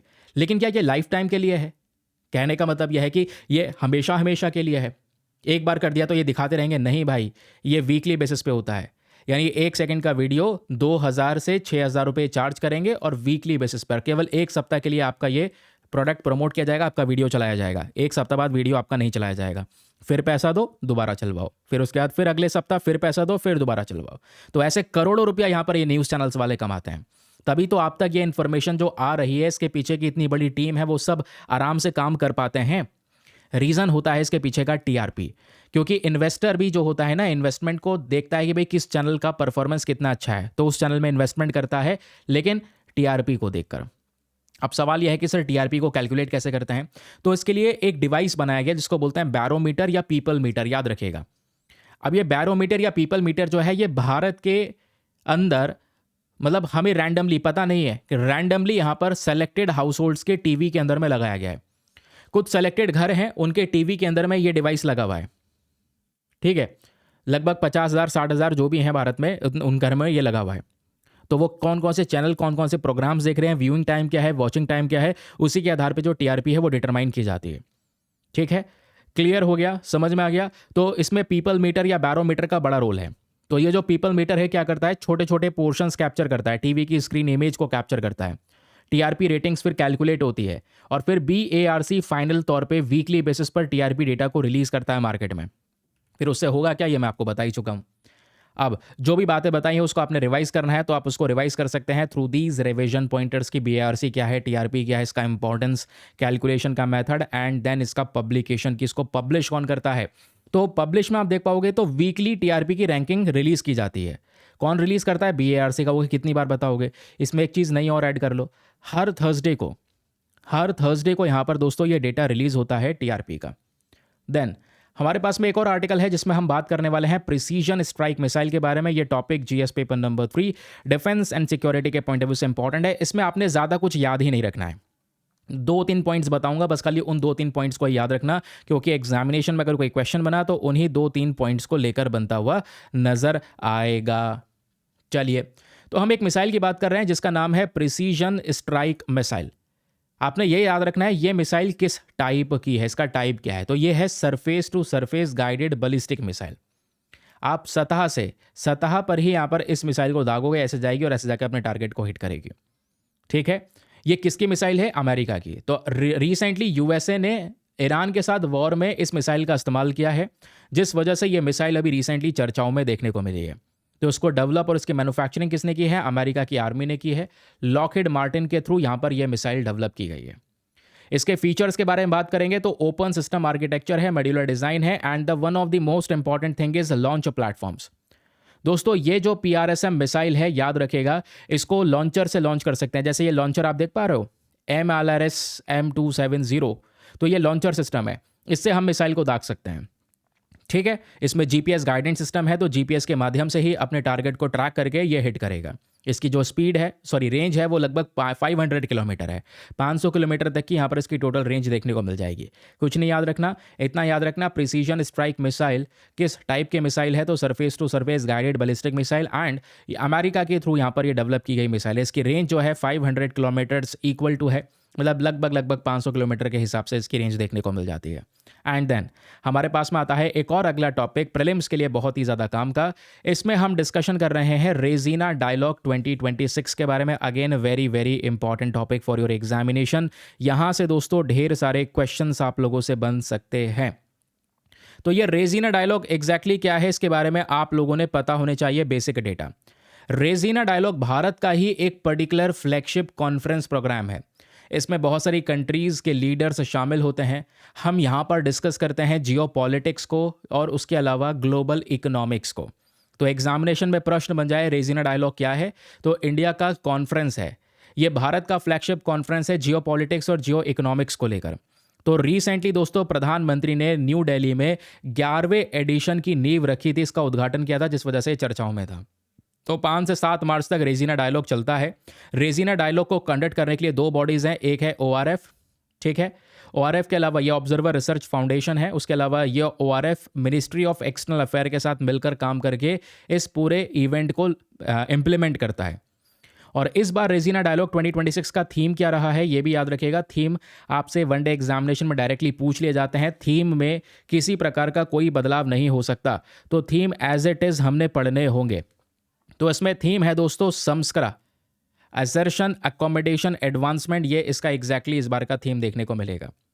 तो पहला क्वेश्चन, रेजिना डायलॉग कौन ऑर्गेनाइज करता है? इसको होस्ट करता है ORF, ऑब्जर्वर रिसर्च फाउंडेशन। लेकिन ORF दोस्तों एक पार्टनरशिप करता है मिनिस्ट्री ऑफ एक्सटर्नल अफेयर के साथ, उसके बाद जाकर इसको लागू किया जाता है। हर साल रेजिना डायलॉग का यहाँ पर ये मीटिंग होता है 2016 से ही, इस बार भी यहाँ पर ये निपट चुका है। याद रखेगा, लेकिन ये किस चीज़ को लेकर बात करता है? जियोपॉलिटिक्स और जियो इकोनॉमिक्स को लेकर। अब ये रेजिना डायलॉग इंस्पिरेशन भारत ने कहाँ से लिया? भारत ने ऐसा इवेंट शुरू किया, कहाँ से यहाँ पर इंस्पिरेशन लिया?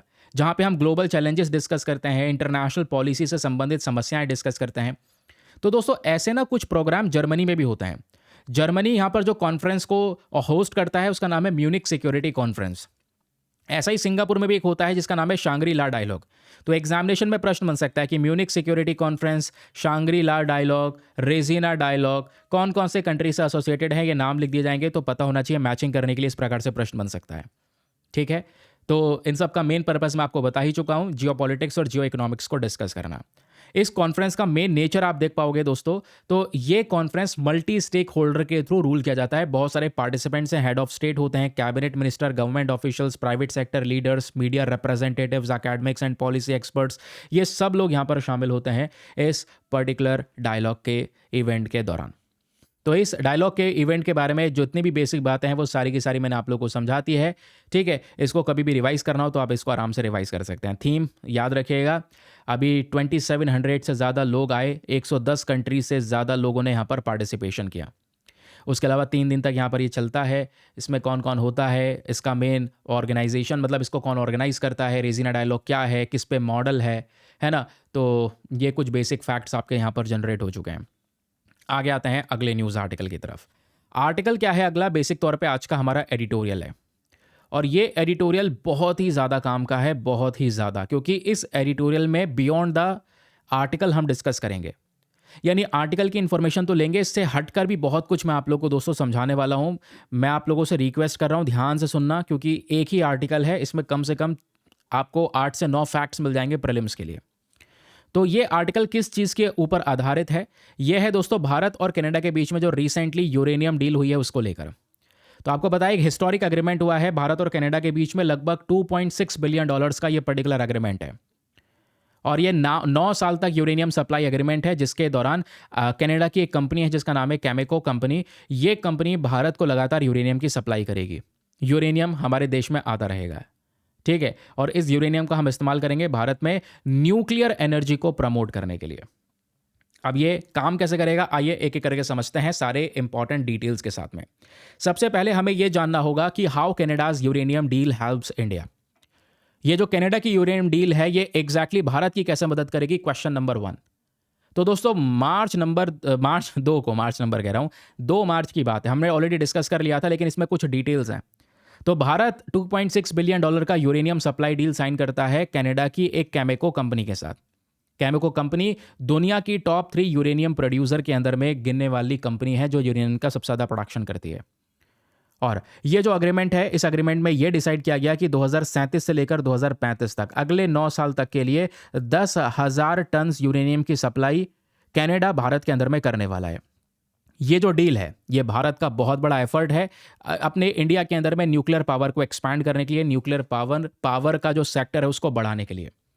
तो भारत के अंदर में जो ये डोमेस्टिक यूरेनियम है, क्योंकि क्वेश्चन यहां पर यही आता है कि आखिरकार क्या जरूरत पड़ गई, इंडिया के पास भी तो थोड़ा सा यूरेनियम मिलता है ना, कनाडा से क्यों परचेज कर रहे हैं? क्योंकि इंडिया का दोस्तों जो डोमेस्टिक यूरेनियम है, भारत के अंदर जो यूरेनियम मिलता है, नोट कीजिएगा, वो बहुत ही ज्यादा लो क्वालिटी का है, लो ग्रेड का है, लो क्वालिटी का है, पैसा बहुत ज़्यादा लग जाता है, तो यानी प्रोसेस इनएफिशिएंट है, इसलिए हमें इंपोर्ट्स करने पड़ते हैं, और इंपोर्ट्स हमारे लिए बहुत ही ज़्यादा ज़रूरी हैं अपने न्यूक्लियर रिएक्टर्स को रन करने के लिए। क्योंकि एक तरफ हमने टारगेट कर रखा है 2047 तक भारत लगभग 100 गीगावाट तक की न्यूक्लियर पावर यानी न्यूक्लियर पावर जनरेशन कैपेसिटी को अचीव कर लेगा। अभी केवल हम 8 से 9 गीगावाट तक की न्यूक्लियर पावर जनरेट कर पाते हैं, इसके लिए हमें यूरेनियम मंगाना पड़ रहा है। अब क्यों मंगाना पड़ रहा है, कनाडा से इतनी बड़ी डील कर रहे हैं क्योंकि एक तो ऑलरेडी कजाकिस्तान से हम लोग यूरेनियम मंगाते हैं, कजाकिस्तान दुनिया का सबसे बड़ा यूरेनियम भंडार को रखता है, उसके अलावा सेकंड नंबर पर कनाडा है, तो कनाडा से भी अब यूरेनियम मंगा रहे हैं, रशिया से भी यूरेनियम दोस्तों हम लोग लेते हैं, ठीक है। तो हम लोग क्यों इंपोर्ट कर रहे हैं, रीजन यह है क्योंकि इंडिया के पास में यूरेनियम के 2 मेन स्रोत हैं, 2 मेन सोर्सेस हैं। तो मेजर माइनिंग सेक्टर में देखोगे तो भारत में यूरेनियम भंडार मिलते हैं, लेकिन बहुत ही ज़्यादा लो क्वालिटी के। मैंने ऑलरेडी आपको बताया कि इंडिया का यूरेनियम और जो है ये लो ग्रेड का है, लो क्वालिटी का है।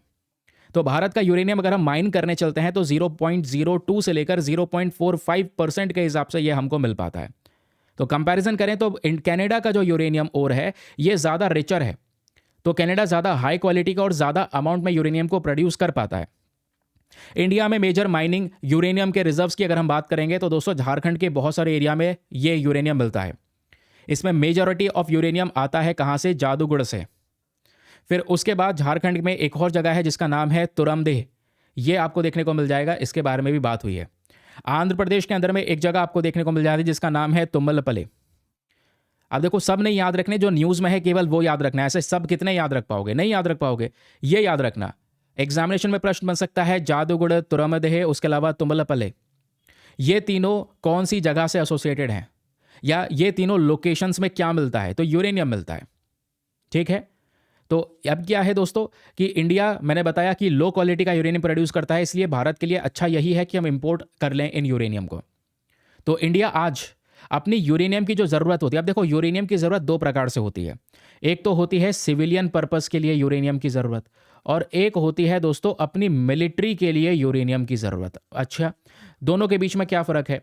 सिविलियन पर्पस की जब हम लोग बात करते हैं तो उसका मतलब यह है nuclear power reactor.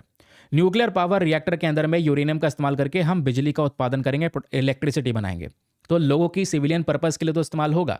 Military purpose के लिए बात करते हैं, यूरेनियम का इस्तेमाल करना या यूरेनियम में एनरिचमेंट करना, और एनरिचमेंट करके न्यूक्लियर वेपन्स बनाना, परमाणु हथियार बनाना। समझ रहे हैं ना? तो ये मिलिट्री पर्पस के लिए है। तो जब भी हम किसी देश से इंपोर्ट करते हैं, कोई और दूसरा देश भी यूरेनियम इंपोर्ट करता है ना, तो केवल वो सिविलियन पर्पस के लिए इस्तेमाल कर सकता है, मिलिट्री पर्पस के लिए इस्तेमाल नहीं कर सकता। ये हमारा इंटरनेशनल कानून कहता है। तो आज दोस्तों भारत 75% इंडिया का सिविलियन यूरेनियम की जो ज़रूरत है वो इंपोर्ट्स के ज़रिए ही पूरा करता है। और करंट समय पर सबसे ज़्यादा यूरेनियम कहाँ कहाँ से आता है इंडिया में? कजाकिस्तान से आता है, उज़्बेकिस्तान से आता है, रशिया से आता है, एंड देन अब कनाडा भी इस लिस्ट में जुड़ चुका है। तो ये मेन इंपोर्टर्स हैं। इन इंपोर्टर्स के नाम याद रखिएगा, प्रीलिम्स के लिए बहुत ही ज़्यादा ज़रूरी हैं। ठीक है, टॉप 3 ग्लोबल प्रोड्यूसर्स के बारे में भी याद रखिएगा। कजाकिस्तान, कनाडा, नामीबिया, ये 3 मेजर प्रोड्यूसर्स हैं यूरेनियम के। आगे आते हैं, अब इंडिया भी कोशिश कर रहा है कि भाई अपना यूरेनियम रिजर्व बनाया जाए। जैसे हम लोग एसपीआर बनाते हैं ना, स्ट्रेटेजिक पेट्रोलियम रिजर्व, कि तेल का भंडार बनाया गया है, आने वाले कुछ दिनों तक तेल स्टोर करके रखते हैं। वैसे ही हमारा टारगेट है आने वाले 5 सालों के लिए हम स्ट्रेटेजिक यूरेनियम रिजर्व बनाएं, भंडार बनाया जाए जहां पर 5 साल तक हम यूरेनियम स्टोर करके रखेंगे। तो कोई भी भविष्य में यूरेनियम की सप्लाई में प्रॉब्लम होती है तो यहां पर क्या होगा, ये यूरेनियम अपने इस भंडार से निकाल के इस्तेमाल किया जाएगा। ठीक है, तो याद रखना है दोस्तों, कजाकिस्तान, उज़्बेकिस्तान एंड रशिया तो था ही, उसके अलावा Canada, these are the 4 countries जो भारत के लिए मेन सप्लायर का काम कर रही हैं यूरेनियम के लिए।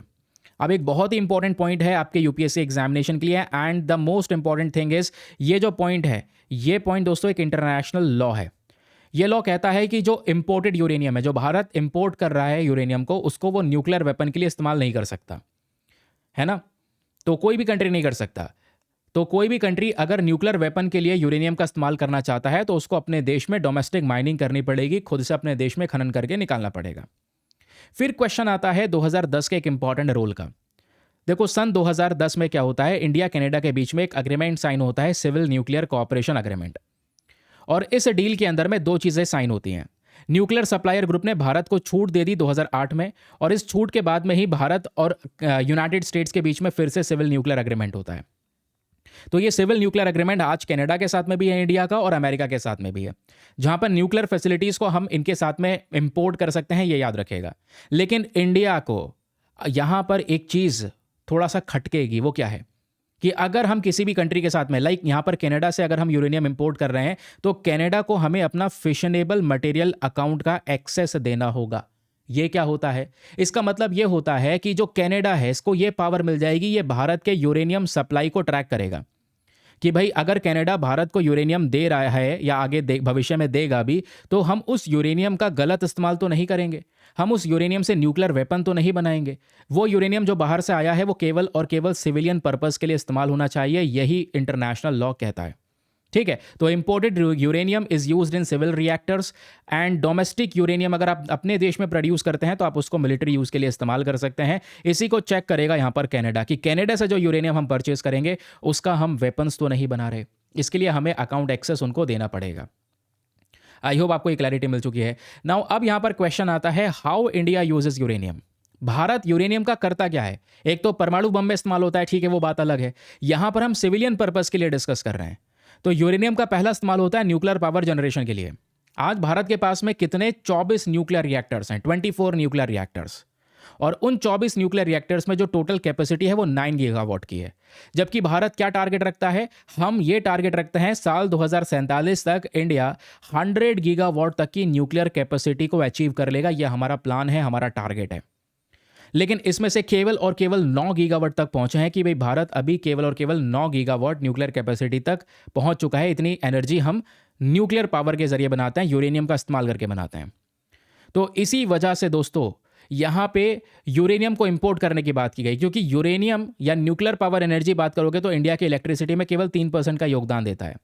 तो आज भी जो भारत में बिजली बनती है वो कोयला जलाकर बन रही है, या फिर आप देख सकते हो रिन्यूएबल एनर्जी से बन रही है। लेकिन कोयले के ऊपर जो डिपेंडेंस है या डोमिनेंस है आज भी हमारा बहुत ही ज़्यादा है।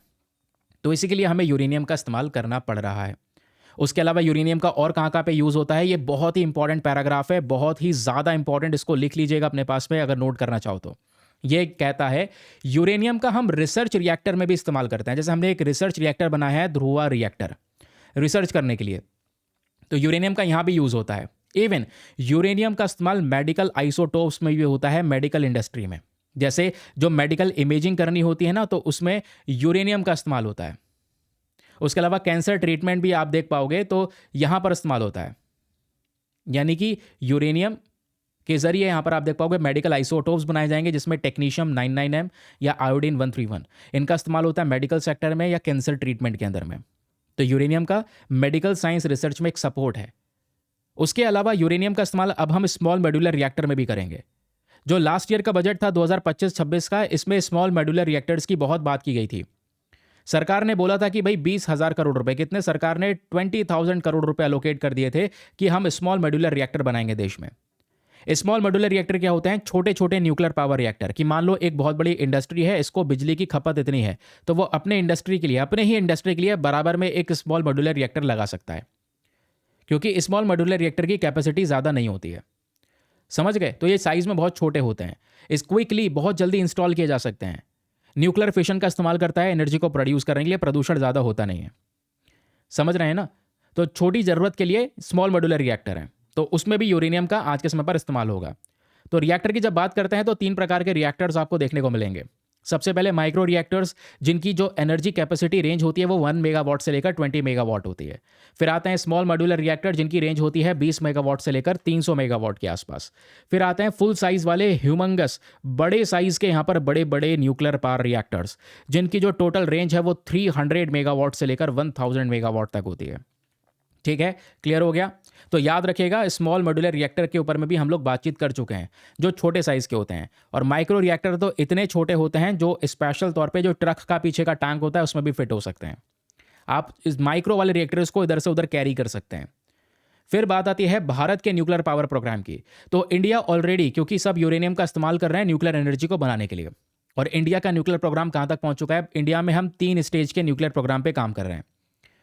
ठीक है, अब वो 3 स्टेजेस कौन कौन सी हैं सुनिएगा। ये तीनों के तीनों स्टेजेस के प्रोग्राम डिजाइन किया था होमी जे बाबा जी ने। ठीक है, ताकि भारत के अंदर में हम यूरेनियम, क्योंकि ऑब्वियस सी बात है यूरेनियम इस्तेमाल होगा तो यूरेनियम इंपोर्ट करना पड़ेगा। आपने देखा ना, सिविलियन पर्पस के लिए जो यूरेनियम इंपोर्ट हो रहा है उसमें 75% हम इंपोर्ट कर रहे हैं। तो इसलिए यहाँ पर जो इंडिया के पास में मिलता है, इंडिया के पास में है सोर्सेस, उसी का क्यों ना इस्तेमाल किया जाए। तो भारत में यूरेनियम का एक ऑल्टरनेटिव है थोरियम। थोरियम से भी दोस्तों यहाँ पर हम न्यूक्लियर एनर्जी बना सकते हैं, लेकिन थोरियम को बहुत ज़्यादा प्रोसेस करना पड़ेगा। थोरियम के भंडार भारत के पास में बहुत है, इंडिया के पास में लार्जेस्ट रिजर्व है थोरियम के। 20 to 25% दुनिया का थोरियम इंडिया में मिलता है। तो यहीं पर इसी वजह से हमें न्यूक्लियर प्रोग्राम के अंदर में 3 स्टेज बनानी पड़ी, ताकि 3rd स्टेज के अंदर में हम थोरियम का इस्तेमाल कर सकें, यूरेनियम के ऊपर में निर्भरता हमारी कम हो जाए। तो आइए स्टेजेस को समझते हैं। तो ये जो 3 स्टेजेस होती हैं न्यूक्लियर पावर प्रोग्राम की, पहला स्टेज है प्रेशराइज्ड हैवी वाटर रिएक्टर्स की। तो स्टेज 1 में जो रिएक्टर बनते हैं वो है प्रेशराइज्ड हैवी वाटर रिएक्टर, और इन रिएक्टर को चलाने के लिए इसमें डाला जाता है नेचुरल यूरेनियम 235। ये 235 एज अ फ्यूल काम करता है। अब जब ये यूरेनियम के थ्रू यहाँ पर आप कह सकते हैं रिएक्टर चलेगा, तो इससे इलेक्ट्रिसिटी बनेगी, और इलेक्ट्रिसिटी के साथ साथ ये जो प्लांट है वो एक बाय प्रोडक्ट भी हमको देता है, और वो बाय प्रोडक्ट क्या है, प्लूटोनियम 239। ठीक है, याद रखिएगा। तो पहले स्टेज में हमको क्या मिला, बिजली तो मिल गई, ठीक है, उसको यूज कर लेंगे, लेकिन प्लूटोनियम 239 भी हमको मिल जाता है। अब प्लूटोनियम 239 का हम इस्तेमाल कहाँ पे करेंगे, अपने स्टेज नंबर 2 वाले सेक्शन में। तो अभी न्यूक्लियर प्रोग्राम में ये स्टेज नंबर 2 क्या कहता है? स्टेज नंबर 2 में जो रिएक्टर लगाए जाते हैं वो है फास्ट ब्रीडर रिएक्टर्स। और इसमें अब कौन सा इस्तेमाल होता है फ्यूल? यूरेनियम 238 और प्लूटोनियम 239। यूरेनियम 238 आप समझ गए, प्लूटोनियम 239 जो यहां से बाई प्रोडक्ट निकला है, स्टेज 1 से बाई प्रोडक्ट निकला, इसको हमने यहां पर इस्तेमाल कर लिया, कंबाइन कर दोगे। अब ये जो सेकंड स्टेज वाले रिएक्टर होते हैं ना, ये ज्यादा फ्यूल प्रोड्यूस करते हैं देन दे कंज्यूम। यानी ये फ्यूल हमने जो इस्तेमाल किया है तो ये एनर्जी ज़्यादा बनाते हैं, कंजम्पशन यानी कि फ्यूल इसमें जो निकलता है वो ज़्यादा प्रोड्यूस होता है आउटपुट के तौर पे जितना कंज्यूम कर रहा है। तो कहने का मतलब यह है कि जो ये रिएक्टर होते हैं प्रोटोटाइप फास्ट ब्रीडर रिएक्टर, इसमें बिजली तो मिल जाती है, बिजली के साथ साथ यूरेनियम 233 बहुत सारा मिलता है एंड प्लूटोनियम 239 और भी बहुत सारा मिलता है। तो स्टेज 1 से जो प्लूटोनियम 239 मिला था वो हमने स्टेज 2 में इस्तेमाल कर लिया एज अ फ्यूल, जिसके बदले में फिर से हमें प्लूटोनियम 239 मिला और इस बार और भी ज़्यादा मिला, क्योंकि यहां पर ये fast breeder reactors produces more fuel than they consume, जो हमने डिस्कस किया। अब जो यहां पर बहुत सारा प्लूटोनियम 239 मिला है दोस्तों, उसको हम स्टेज नंबर 3 के अंदर जो रिएक्टर्स होते हैं जिसको बोलते हैं थोरियम बेस्ड रिएक्टर्स, यह है भारत का पर्पस कि हम थोरियम बेस्ड रिएक्टर्स बनाएं। तो हम लोग यहां पर क्या करेंगे, प्लूटोनियम 239 जो हमें स्टेज नंबर 1 और स्टेज नंबर 2 से मिला है, उसके साथ साथ यहां पर इसमें थोरियम को कंबाइन कर देंगे। तो थोरियम और प्लूटोनियम ये दोनों को जब हम एज अ फ्यूल इस्तेमाल करेंगे तो उसका आउटपुट क्या मिलेगा? अगेन इलेक्ट्रिसिटी मिल जाएगा और यूरेनियम 233 मिल जाएगा। समझ रहे हैं ना? तो इलेक्ट्रिसिटी और यूरेनियम 233 ये फ्यूल हमको एज अ आउटपुट मिल जाएगा। तो ये थर्ड स्टेज है जहां पर हमारा थोरियम को इस्तेमाल करने का कह सकते हैं कि मन है, या फिर हम थोरियम को बहुत सारा इस्तेमाल कर सकते हैं। तो यूरेनियम और थोरियम के बीच का फर्क आपको समझ में आ चुका है। प्रॉब्लम यह है कि यूरेनियम के रिजर्व्स भी लिमिटेड हैं, जबकि थोरियम बहुत ज़्यादा मात्रा में, दुनिया का एक बहुत बड़ा थोरियम रिजर्व भारत के पास में प्रेजेंट है ना? तो थोरियम से ज़्यादा एनर्जी प्रोड्यूस हो सकती है। थोरियम जो है बहुत कम न्यूक्लियर वेस्ट प्रोड्यूस करता है, ये भी इसका एक बहुत बड़ा फ़ायदा है। उसके अलावा बस वही सारे पॉइंट है जो मैंने आपको बताए हैं। ठीक है, तो ये स्टेजेस क्या क्या है इसको भी थोड़ा सा याद रखिएगा। फिर एक और आर्टिकल है, फटाफट यहाँ पर इसको पढ़ लेते हैं। ज़्यादा कुछ इन्फॉर्मेशन तो नहीं है, लेकिन ऑब्वियस ही बात है लगा हुआ है सेशन में तो पढ़ लेते हैं। VBG रामजी एक्ट के बारे में डिस्कशन हो रहा है। दोस्तों आपको पता है आज से कुछ साल पहले, यानी साल 2005 की बात हो रही है, 2005 में एक नया एक्ट आता है जिसको बोलते हैं MG नरेगा एक्ट। इसको बोलते हैं Mahatma Gandhi national rural employment guarantee act. इस एक्ट में मेन पर्पज़ ये था कि लोगों को जो अनस्किल्ड हैं, जिनके पास में कोई स्किल नहीं है, उनको मजदूरी का, रोजगार का काम दिया जाए। गड्ढे वड्ढे खुदवाने हैं, कहीं पर कुछ बनवाना है तो वो काम दिया जाएगा, 100 दिन का रोजगार दिया जाएगा लोगों को। तो ये MG नरेगा का टारगेट था। अब सरकार ने यहाँ पर MG नरेगा को बदल दिया है। ठीक है, तो लास्ट ईयर 2025 में नया एक्ट आ चुका है जिसका नाम है VBG रामजी एक्ट। यानी MG नरेगा का नाम बदलकर केवल नाम बदला है, VBG रामजी किया है, और एक दो छोटे छोटे चेंजेस कर दिए गए हैं। अब एक दो छोटे छोटे चेंजेस क्या है उसको आप लोग यहाँ पर एग्जैक्टली देख सकते हैं कि MG नरेगा कम से कम 100 दिन की एम्प्लॉयमेंट गारंटी देता था कि हर साल 100 दिन का रोजगार दिया जाएगा लोगों को, अनस्किल्ड लेबर को।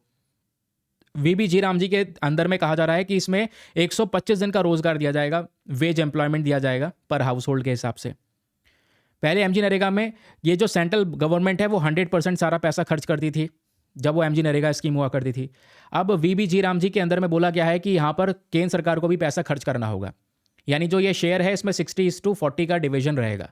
60% सेंट्रल गवर्नमेंट खर्च करेगी, 40% यहाँ पर राज्य सरकार खर्च करेंगी। फिर यहाँ पर आप देख पाओगे MG नरेगा में लोगों को ज़्यादा पावर दी गई थी कि मान लो अगर लोगों ने काम की डिमांड की है, उनको काम नहीं मिला है, ठीक है, तो थोड़ी बहुत फंडिंग यहाँ पर उनको देनी पड़ेगी। लेकिन आप देख पाओगे इस बिल के अंदर में बोला जा रहा है भैया जितना बजट हम अनाउंस करेंगे, यानी कि इस VBG रामजी के तहत जितना बजट अनाउंस किया जाएगा उसी बजट के हिसाब से यहाँ पे लोगों को रोजगार दिया जाएगा। ठीक है, तो MG नरेगा में जो फंडिंग हुआ करती थी वो लेबर बजट के बेसिस पे हुआ करती थी और डिमांड पे काम मिलता था। लेकिन यहाँ पर सेंट्रल गवर्नमेंट वाला देख पाओगे ये फिक्स्ड होने वाला है। स्टेट वाइज यहाँ पर हर एक राज्यों को फंडिंग एलोकेशन किया जाएगा कि इस राज्य को इतना, इस राज्य को इतना, इस तरीके से फंडिंग देने वाले हैं। ठीक है, MG नरेगा में देख पाओगे दोस्तों, तो ये जो मजदूरी दी जाती थी वो 15-15 दिनों में दी जाती थी वर्कर्स को। लेकिन VBG रामजी के अंदर में वीकली बेसिस पे हर सप्ताह यहाँ पर ये मजदूरी दी जाएगी ताकि कैश फ्लो इंप्रूव होता रहे और वर्कर्स को यहाँ पर ये पैसा जो है वो मिलता रहे। ठीक है, और उस पैसे का यहाँ पर वो लोग इस्तेमाल करते रहें। सिंपल सी बात है ना? मार्केट में, इकॉनमी में वो पैसा फ्लो होता रहेगा, यही मेन पर्पज़ है। चलिए अब आते हैं दोस्तों यहाँ पर प्रीलिम्स रैपिड फायर क्वेश्चंस की तरफ, बहुत ही ज़्यादा इंपॉर्टेंट यहाँ पे हम डिस्कस करने वाले हैं। और आपने करना क्या है, इन सभी प्रश्नों के उत्तर देने हैं नीचे कमेंट सेक्शन में। एक एक करके मैं आप लोगों को यहाँ पर ही, मतलब आपका टेस्ट का टाइम शुरू हो चुका है, तो इस टेस्ट को सभी लोग अटेम्प्ट कीजिएगा और मेक श्योर करें सभी लोग यहाँ पर इन क्वेश्चंस के आंसर्स को नीचे कमेंट सेक्शन में लिखें। ठीक है, चलिए क्वेश्चन नंबर 1 आपके सामने यहाँ पर ये प्रेजेंट है, जो बात करता है शाइन एप्लीकेशन के बारे में। ये कहता है कि शाइन एप्लीकेशन रिसेंटली लॉन्च किया है इंडियन रेलवे के थ्रू। इसका प्राइमरी पर्पस क्या है, इसका मेन पर्पस क्या है? पहला, जो रेलवे पैसेंजर की सेफ्टी है उसको मॉनिटर करना। दूसरा, जो रेलवे फ्राइट मूवमेंट होता है, रेलवे का जो कार्गो मूवमेंट होता है उसको ट्रैक करना।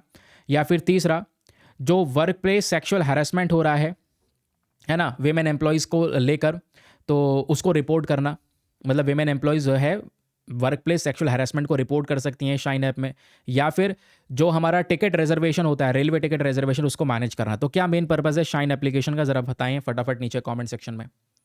फिर यहाँ पर दोस्तों बात होती है गोलिस्तान पैलेस के बारे में। आर्टिकल में यहाँ पर बोला जाता है कि जो ये गोलिस्तान पैलेस है, ये हाल ही में न्यूज़ में देखने को मिला है।